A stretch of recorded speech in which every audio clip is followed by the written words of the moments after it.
Então abra comigo aí a sua Bíblia no Salmo 108. Nós já cantamos aí 2 hinos que nos falam sobre a fé e dos feitos tremendos, gloriosos que Deus sempre realiza em prol daqueles que nele confiam. E nós lemos também 2 salmos que nos falam a esse respeito, das intervenções de Deus. E agora vamos ver um exemplo prático nesse Salmo 108.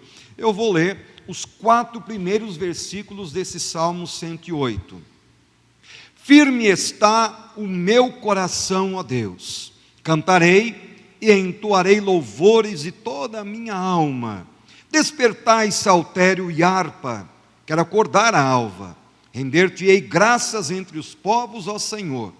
Cantar-te-ei louvores entre as nações, porque acima dos céus se eleva a tua misericórdia e a tua fidelidade para além das nuvens. Amém. Por enquanto, até o versículo de número 4, vamos orar. Pai amado, Deus bendito, rendemos-te graças por esse dia e por essa oportunidade de estarmos aqui em tua casa, juntamente com outros queridos irmãos na fé, ávidos para ouvirmos a tua voz, para entendermos o recado do Senhor para os nossos corações, enfim, ó Deus, para entendermos e sabermos dos desafios que a tua palavra nos proporciona. Fala-nos, portanto, nesta hora, e que nada atrapalhe esse momento de íntima comunhão com o Senhor. É a nossa oração a ti com gratidão em Cristo Jesus. Amém. Muito bem, irmãos, nós estamos lendo esse salmo, e é óbvio que quando a Bíblia foi escrita, não havia essa divisão de capítulos, de versículos, isso entrou bem depois, e bem depois ainda, esses títulos em cima de cada salmo ou de cada capítulo da Bíblia. Porém, eles também não foram colocados aleatoriamente. Sempre foi feito um estudo, e baseado nesse estudo é que os títulos foram colocados. E quando você lê lá, Deus concede vitória ao seu povo, o que será que é isso? Não é uma festa de casamento. Pelo contrário, se Deus concede vitória ao seu povo, você logo entende, esse povo estava em guerra, esse povo estava lutando com outras nações, e se eram nações que estavam lutando, eram nações inimigas. Mas o que Deus faz? No kairós dele, ele intervém e ele concede vitórias. O título já explica o que é que estava de fato aqui acontecendo. E o salmista traz essa pergunta para cada um de nós no versículo 1. Davi, quando ele escreve, ele diz: firme está o meu coração, ó Deus. Ou seja, notem bem que Davi ele está mostrando pelas circunstâncias que estavam ali ocorrendo, como estava a sua vida, o seu coração. É óbvio que diante de uma guerra, de uma luta, onde você vê tantas pessoas perdendo a vida, mulheres que ficam viúvas porque o marido morreu na guerra, crianças que choram porque não tem mais o pai, estão órfãos, e quem tinha propriedade, quem sabe perdeu as propriedades, porque muitas vezes eles queimavam, destruíam tudo que tinha pela frente. Sim, era uma situação desoladora, uma situação muito triste, caótica. E isso poderia interferir no emocional, na vida de qualquer pessoa. E Davi, nós sabemos que ele era um guerreiro. Tanto era um guerreiro que a Bíblia mesmo menciona que Saul estava enciumado. Porque sempre quando eles chegavam da guerra, o povo se reunia e cantava: Saul matou milhares, Davi, porém, 10 milhares. E logo o coração dele começa a ficar com ódio, uma raiva, magoado, ressentido, que o povo estava valorizando mais Davi do que a ele. É óbvio, ele era um guerreiro. No entanto, Davi mostra que com a sua experiência e por causa do seu relacionamento com Deus, mesmo diante de uma guerra, o seu coração estava firme. Por isso eu lanço de antemão uma pergunta para você: como está o seu coração? Porque as nossas circunstâncias, elas mudam o tempo inteiro. Eu fico imaginando lá no sul do país, aquela chuva que não cessa, e o povo ali há praticamente um mês debaixo d'água. Quem não perdeu o familiar, perdeu a casa, perdeu tudo. E a casa que não caiu, vocês devem ter visto nas reportagens, com aquelas rachaduras, as estruturas todas abaladas. E algumas cidades inteiras já estão dizendo que vão ter que ser deslocadas para longe. Gente, é começar do zero. Isso mexe com o coração de qualquer um. Mas mesmo que a gente não esteja lá, quantas circunstâncias que abalam o nosso coração, abalam todo o nosso ser. Então, Davi se preparava para a guerra. E mesmo assim, nós sabemos que quando ele ia à guerra, ele ia não ciente de que ele era capaz, não apenas ciente de que o seu exército era mais competente, mas ele ia confiando no poder de Deus. Como eu sei disso? Olha o versículo 13.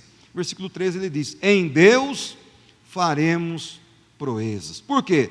Porque é Ele, é o Senhor mesmo, quem calca os pés aos nossos adversários. Eu não preciso temer, eu estou indo lá, mas eu sou apenas um instrumento nas mãos de Deus. Quem vai fazer a obra é o Senhor, é Ele quem vai guerrear, é Ele quem vai nos defender. E contra quem Davi e o povo de Israel estava lutando nessa ocasião? Se você observar aqui, no versículo 9, mostra pelo menos 3 nações que estavam guerreando. Quais eram as 3 nações? Moabe, Edom e a Filístia. Tanto é que ele crê que em Deus faria tantas proezas que com respeito a Moabe, porém essa vai ser a bacia de lavar, vai estar sob os pés de todo o nosso povo. Com respeito a Edom, eu atirarei a minha sandália e não vai sobrar nada dessa nação. E com respeito à Filístia, jubilarei, vencerei. Mesmo que haja 3 nações lutando, em Deus faremos proezas e conseguiremos vencer. Mas nós, particularmente, não estamos como eles em uma batalha, mas todos nós enfrentamos no nosso dia a dia situações difíceis.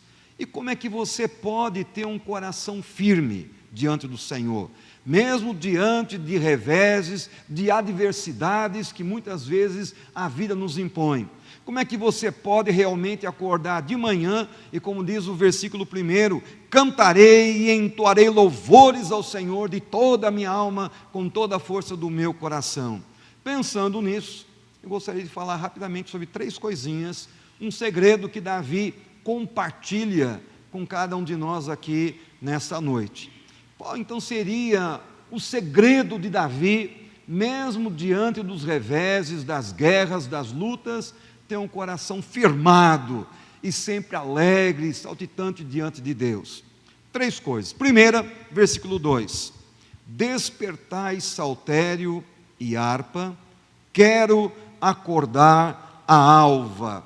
Ou seja, Davi ele está mostrando que o seu louvor ele é ultra circunstancial. Independente da guerra, das lutas e tantas tragédias, ele está alegre e feliz. Por quê? O versículo 2 nos dá uma receita. Ele, antes de querer ver a face de qualquer pessoa, ele procura ver a face de Deus. Como é que nós sabemos disso? Porque ele está dizendo aqui, ó, despertai saltério e harpa, quero acordar a alva. E a alva não é a vizinha, não. A alva é a estrela d'alva. Em outras palavras, ele quer dizer exatamente o seguinte: ele quer pegar os melhores instrumentos que ele possuía e através desses instrumentos, antes que o sol nasça, ainda está aí a finalzinho da noite, antes que o sol brilhe, ele já quer pegar os instrumentos para estar engrandecendo ao Senhor. Ele quer acordar a própria natureza através dos instrumentos musicais, buscando ao Senhor. E por que isso é tão importante? Irmãos, eu não sei o que está reservado para mim naquele dia. Pode ser que seja um dia calmo, tranquilo, como diz um dos hinos que nós cantamos. Ou seja, bem de manhã, embora o céu sereno pareça um dia calmo anunciar. Está um dia calmo, mas quem garante que esse dia vai permanecer calmo? Quem garante que ao meio-dia não vai haver um revertério e tudo vai mudar? E você, quem sabe, vai ser pego de surpresa. Então, Davi, ele sabia, 3 nações estão em guerra. Então, antes de qualquer coisa, ele fala, a minha primeira prioridade é falar com o Senhor. É com Ele que eu quero abrir o meu coração. Eu quero depositar toda a minha alma, todo o meu ser diante do altar do meu Deus. Quero colocar a minha vida, quero colocar a vida dos meus soldados, a nação de Israel, tudo que tenho na presença de Deus. É a receita que ele está apresentando a cada um de nós. Quando você desperta, coloque aí a vida do seu cônjuge diante de Deus, quer seja o marido, quer seja a esposa, coloque a vida dos filhos que estão indo para a escola, coloca a sua vida, aquilo que você tem que fazer. Por que isso? Porque a ideia é a seguinte: antes de ver os noticiários na televisão, antes de você ler as notícias no jornal, procure falar com Deus, procure ouvir a voz de Deus, coloque toda a sua vida diante dele. Por que isso? Pelo seguinte: quem de nós aqui, quando acorda de manhã e sai da cama com o pijama, é de pijama que vai para o trabalho? Tem alguém que faz isso? Não, pelo contrário, você se lava, você toma o seu café, você troca de roupa, você escova os dentes, você se penteia, e depois você vai. É assim, primeiro você tem algumas prioridades para depois você sair. Davi a mesma coisa, antes de eu ir para a guerra, antes de fazer qualquer coisa, eu tenho que falar com Deus, e colocar diante dele esse dia, e tudo aquilo que nele vai ocorrer. Pergunta: qual é o soldado que vai para a guerra sem estar devidamente equipado, sem estar com o seu cantil, sem estar com a sua arma, sem estar, se fosse o caso, com o seu escudo? Nenhum. Sem conhecer o inimigo, como que o inimigo age. Se você quer vencer a guerra, você tem que conhecer pelo menos um pouquinho do inimigo. Então Davi diz: antes de qualquer coisa, antes de ouvir o burburinho das pessoas, o corre-corre da sociedade, eu quero falar com Deus. Vou pegar os meus instrumentos e vou louvá-lo. Por isso que ele diz no Salmo 55, que era, vou inverter o quadro aqui, porque lá ele usa o horário hebraico, né? Mas é de manhã, à tarde e o finalzinho da tarde, à noite. Nos 3 horários estarei buscando ao Senhor. É ali que eu vou apresentar diante dele a minha queixa, a minha lamentação, o meu dia, a minha vida, e eu vou estar esperando pela sua resposta. Então você quer manter um coração firme diante de Deus, inabalável diante de qualquer circunstância? A primeira coisa, aprenda a buscar a Deus antes de qualquer coisa. Antes de ver o rosto dos homens ou das pessoas, fale com Deus. Versículo 2. Qual é a segunda estratégia de Davi para ter um coração aquecido diante de Deus? Versículo 3. Olhe lá comigo, versículo 3. Render-te-ei graças entre os povos, ó Senhor. Cantar-te-ei louvores entre as nações. Ele faz um trocadilho aqui. Qual é o trocadilho que Davi faz? Ele está dizendo aqui, ó, render-te-ei graças entre os povos. Ele destaca a expressão povos. Só que agora ele muda a expressão povos, ainda no versículo 3, cantar-te-ei louvores entre as nações. Povos ou nações, ele está se referindo da mesma forma. O que ele está dizendo aqui é que o louvor dele seria universal. Em outras palavras, ele está movido por um sentimento missionário. Bem, qual é o sentimento missionário de Davi aqui? Ele reivindica, de certa forma, a bênção de Deus sobre tudo aquilo que ele vai fazer, e sobre as nações, sobre as pessoas que estão aí ao seu redor, e ele quer conquistar tudo ao redor através do seu testemunho. O que eu quero mencionar aqui, a minha lição é a seguinte: depois que você orou a Deus, depois que você colocou a sua vida, o dia, a sua família, tudo que você tem para realizar aquele dia, o que você faz? Você sai para a sua jornada de trabalho. E quando você sai, você vai encontrar os povos, você vai encontrar as nações, você vai encontrar as pessoas. E tem 2 circunstâncias que podem acontecer. Quais são elas?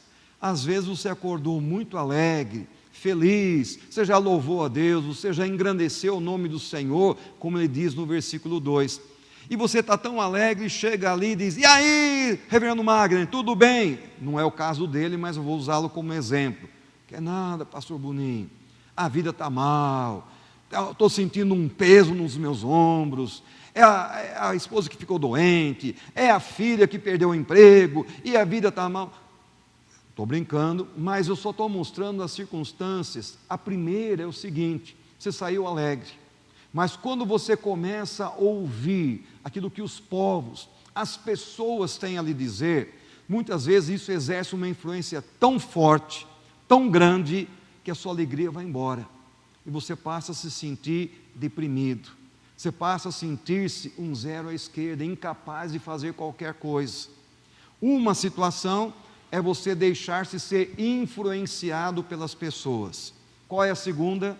A segunda é o contrário. É você influenciar. E aí, está mal? Não, está nada. O nosso Deus é poderoso. Ele está conosco, Ele nunca nos deixa. Não existe uma só situação que Ele não está ao nosso lado. Ah, mas está acontecendo isso, aquilo outro. Calma, a Bíblia diz, se você tiver que passar pelas águas, Ele será contigo. Se você tiver que passar pelos rios, esses não vão te submergir. Se você tiver que passar pelo fogo, veja bem que você não vai se queimar. E se tiver que passar pelas chamas, essas não arderão em ti. O Senhor é poderoso para te guardar, levante o ânimo, vamos lá. Em outras palavras, o que Paulo está mencionando? Que diante das pessoas, você tem que aprender a falar com salmos, com cânticos, com hinos de louvor. Pastor, mas eu não sou poeta. Mas não é questão de você ser poeta. É você que está cheio de Deus, repartir esse Deus com as pessoas que estão ao seu derredor. O nosso mundo é assim. Mas diante das pessoas, diante dos povos, diante das nações, o que ele diz que ele vai fazer? Olha lá o versículo 3: render-te-ei graças e cantar-te-ei louvores. É através do louvor missionário que ele vai estar conquistando cada vida e cada coração. Como assim? Não estou entendendo. Se você ler o Salmo 84, você vai ver lá no versículo 3 e 4, dizendo lá que o passarinho, todo mundo já encontrou um lugar para pousar, e ele também encontrou. Ele encontrou onde? A presença de Deus. E ele diz mais, que na presença de Deus ele canta, ele louva, ele engrandece ao nome do Senhor. E quando ele se enche desse Deus, ele sai. E quando ele sai, muitas vezes ele vai encontrar o quê? O vale de Bacã. Em outras palavras, ele vai encontrar um deserto. E o que ele acha num deserto? Areia, areia, areia. Ou seja, nos quatro cantos. Onde ele olhar, ele só vai ver areia, não tem vida, não tem exuberância, não tem beleza, não tem nada. Mas ele diz lá que quando ele se enche da presença de Deus, e ele está cantando e engrandecendo a Deus, isso faz com que ele seja um instrumento de Deus de tal maneira que à medida que ele vai caminhando, aquele vale de Bacã, aquele deserto vai desaparecendo e no lugar vai surgindo um oásis. Um oásis, o que é?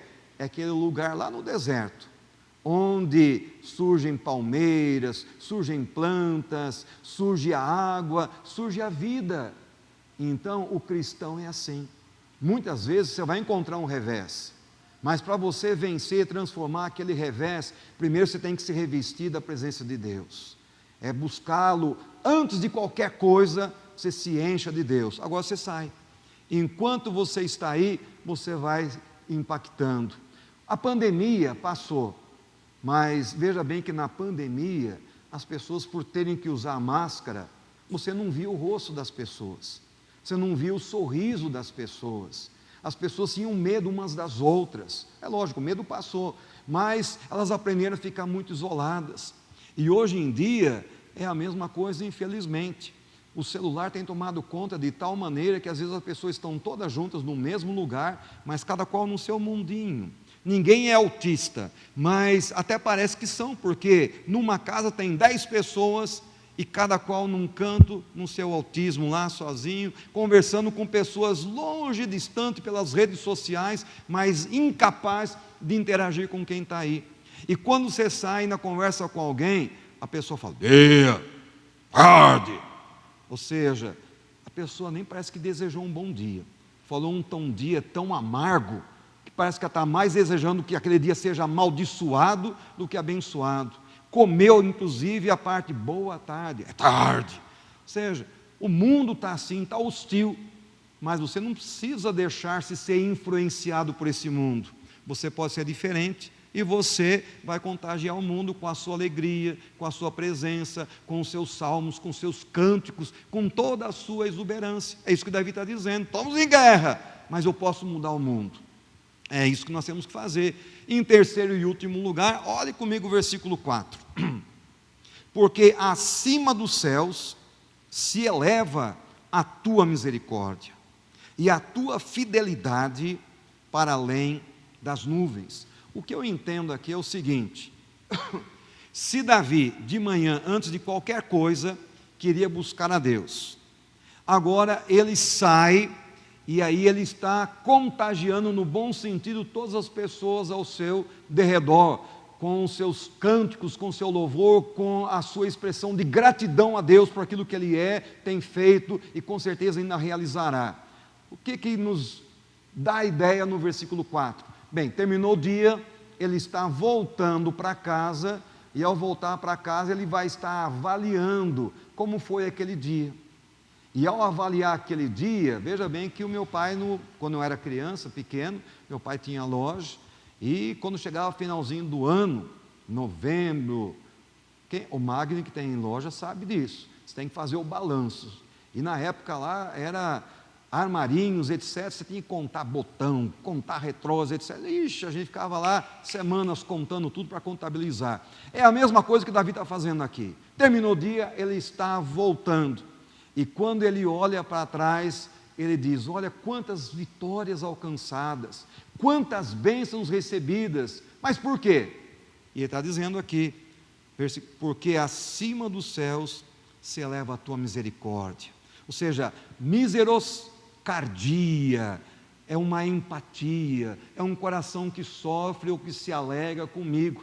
Se tudo isso alcançamos, foi porque mesmo sem merecer, o Senhor esteve me abençoando durante todo aquele dia. E Ele fez isso, não porque eu sou perfeito, eu não sou perfeito, Ele sabe disso, mas porque Ele é fiel. E veja bem que Ele está mencionando aqui algo interessante, Ele expressa como que é a misericórdia e como é a fidelidade do nosso Deus. Ele diz aqui, porque acima dos céus se eleva a sua misericórdia. Céus? Como assim céus? Bem, eu não sou nenhum astrônomo, não conheço nada disso, mas o apóstolo Paulo diz alguma coisa a respeito do terceiro céu.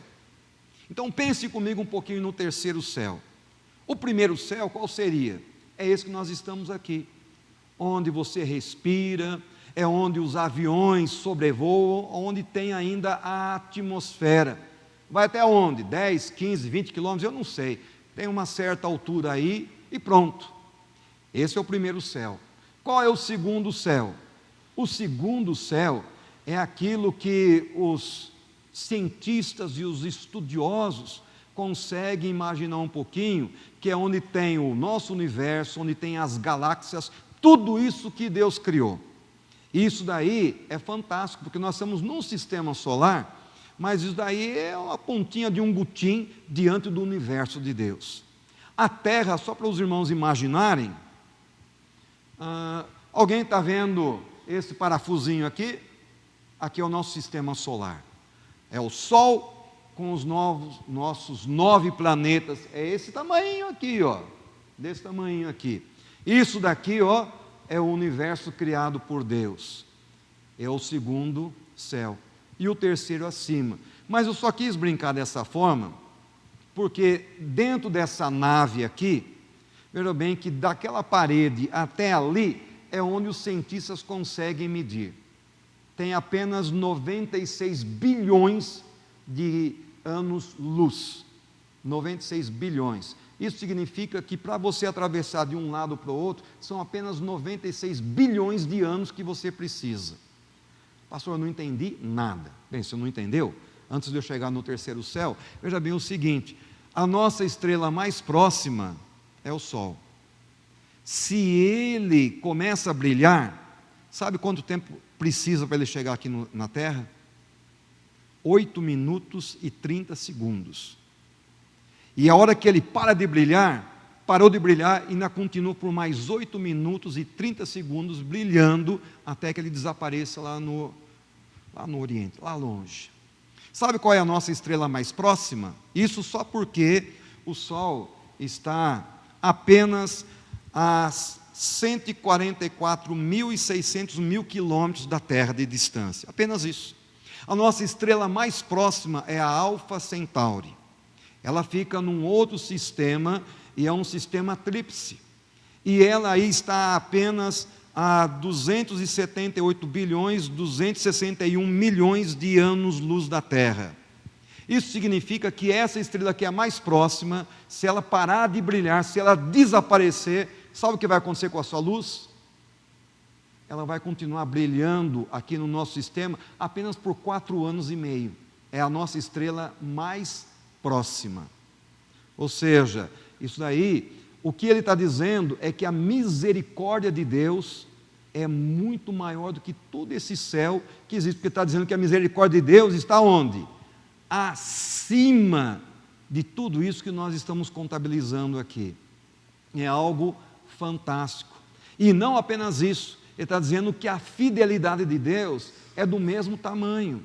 Então, quando você confia nesse Deus e sai para enfrentar qualquer situação, mas confiando nesse Deus, quem vai te dar a vitória é o Senhor. E quando você volta e vai contabilizar como foi o dia, fala: Senhor, eu nem mereço, mas olha, por causa da tua misericórdia, olha quanta coisa boa que aconteceu, porque o Senhor é fiel, o Senhor me sustentou, o Senhor me deu tudo que eu tinha necessidade. Em ti, como nós lemos lá, eu encontro refúgio, fortaleza, socorro bem presente em toda e qualquer situação. Como nós lemos no Salmo 113, ele faz maravilhas. Nós merecemos? Não, mas é tudo graça do Senhor. Então Davi falou: mesmo que eu tenha que enfrentar guerras, batalhas, é uma situação triste, mas buscando ao Senhor, como resultado eu só posso ter um coração firme e um coração desejoso de cantar, de me alegrar diante do Senhor, entoar a Ti os maiores louvores. Por que eu disse tudo isso? Para dizer: eu não sei como está a sua vida e o seu coração. Nós estamos aqui numa reunião de oração, e Deus, Ele ouve quando você crê e quando você confia. Nós cantamos o hino lá que Deus contemplará não a sua incredulidade, nós acabamos de cantar, Ele valorizará a sua fé. Quando você confia nas promessas que Ele deu, se você realmente está linkado a Deus, se você realmente confia nesse Deus, Ele diz: Ele não vai desonrar alguém que o ama, alguém que o serve. Ele vai realmente manifestar a sua graça sobre essa vida. Então, se é uma reunião de oração, o que nós temos que fazer é colocar as nossas vidas diante do altar. Estamos no mês de maio, coloque a sua família diante do altar. Por que isso? Porque a Bíblia diz que o inimigo lança, e não é de vez em quando não, ele lança diariamente os seus dardos inflamados sobre nossas vidas. Ele quer o tempo inteiro puxar o nosso tapete e nos nocautear. É isso que ele quer fazer. Então, por que você tem que orar? Você tem que orar para que Deus faça, quem sabe o que ele fez com Jó, ou quem sabe aquilo que ele faz lá com Malaquias. O que ele faz? A Bíblia diz que com Jó, Satanás queria até agir, mas não podia, porque Deus tinha colocado uma sebe ao redor. E para Satanás poder atacar, ele teve que pedir: Senhor, tira essa sebe, tira essa cerca, senão como é que eu vou atacar a família de Jó? Não tem como, tira. Quando Deus tirou, ele atacou, mas para ser provado, é apenas isso. Mas como os dardos que o inimigo lança são dardos inflamados, são dardos de fogo, Deus coloca, como diz Malaquias, um muro de fogo, para que esses dardos batam e sejam repelidos. Pedro diz em 1 Pedro 1,5, nós somos guardados pelo poder de Deus. Esse guardados pelo poder de Deus é como se ele colocasse um campo de força. Vocês já viram a propaganda na televisão da Cari? A Cari vem, bate naquele escudo e vai embora. Pedro diz que Deus coloca um campo de força ao nosso redor. Nós somos guardados por esse poder.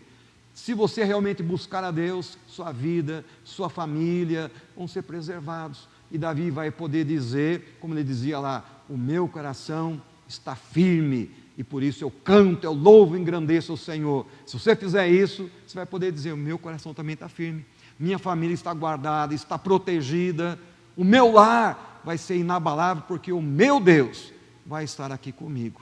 É isso que eu gostaria que você realmente colocasse diante do altar do nosso Deus. Nós vamos ter um momento de oração, mas vou orar terminando essa parte, e Tinha tanta coisa, mas não há necessidade. Acho que os irmãos já entenderam qual é o recado. Vamos orar ao nosso Deus, né? Bondoso Pai Celeste, rendemos-te graças, porque não existe barreiras para falarmos contigo. Pelo contrário, a tua palavra nos diz que os teus olhos estão fitos sobre nossas vidas, teus ouvidos sempre atentos ao nosso clamor, e nós confiamos em ti, dependemos inteiramente do Senhor, reconhecemos que sem o Senhor nada somos, coisa alguma podemos fazer. É por isso que estamos, como Davi, nos colocando diante do teu altar, para que a tua vontade sobre nossas vidas seja feita, porque nós sabemos que a tua vontade ela é boa, perfeita, é agradável, enfim, ela é a melhor possível.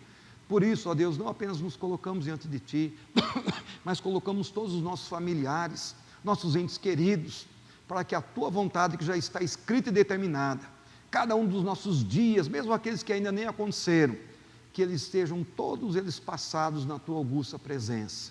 Eu não sei o que cada família aqui representada está sentindo e experimentando no presente, mas, ó Deus, que através do teu Espírito Santo, o Paráclito, o Consolador, o amigo de todas as horas, que cada qual se sinta consolado, confortado, edificado e fortalecido pelo Senhor, e que as agruras dessa vida, os reveses, não sejam fortes o suficiente para nos afastarem de ti. Pelo contrário, que mesmo quando os momentos difíceis surgirem, que consigamos olhar para além das nuvens e mais uma vez provarmos e experimentarmos da tua misericórdia, da tua fidelidade, renovando nossas forças, multiplicando o nosso vigor. Deus abençoe essa igreja que nos recebe, a sua liderança, presbíteros, diáconos, cada família que aqui congrega. Abençoe nosso presbitério, as igrejas aqui representadas, sustenta-nos até a tua volta gloriosa.